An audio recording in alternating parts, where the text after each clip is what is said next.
প্রথমত ছোট করে জানবেন যে আমাদের চুলটা পড়ে কেন। আমাদের চুলের লাইফ সাইকেল হচ্ছে তিন ভাবে বিভক্ত। একটা হচ্ছে গ্রোথ ফেজ বা এনাফেজ ফেজ, একটা হচ্ছে ক্যাটাজেন ফেজ, তারপরে হচ্ছে রেস্টিং ফেজ বা টেলোজেন ফেজ।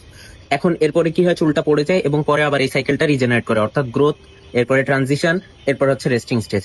এখন আমাদের শরীরে যে টেস্টোস্টেরন, মেল এন্ড ফিমেল দুইজনেরই এই টেস্টোস্টেরনটা পরিণত হয় ডিএইচটি অথবা ডাইহাইড্রো টেস্টোস্টেরনে। এখন ডাইহাইড্রো টেস্টোস্টেরনটা কি করে, আমাদের এই যে গ্রোথ ফ্যাক্টর মানে প্রথম যে গ্রোথ ফেজটা ছিল সেই ফেজটাকে ছোট করে ফেলে, এবং এই যে রেস্টিং ফেজ এটাকে প্রলং করে ফেলে, অর্থাৎ নতুন কোনো চুল আর গজাইতে পারে না। এরপরে যদি আয়রন কম থাকে, জিঙ্ক কম থাকে এবং বায়োটিন এগুলো কম থাকলে কি হবে, আমাদের হেয়ারটা জেনারেট হইতে পারবে না, অর্থাৎ এগুলা নিউট্রিশনাল ডেফিসিয়েন্সি হলে চুল তৈরি হইতে পারবে না। সহজ বাংলা ভাষায় মিনক্সিডিল একটা এফডিএ অ্যাপ্রুভড ড্রাগ। এটা কি করে, এটা ওইখানে ব্লাড সাপ্লাইটা বাড়ায় দেয়।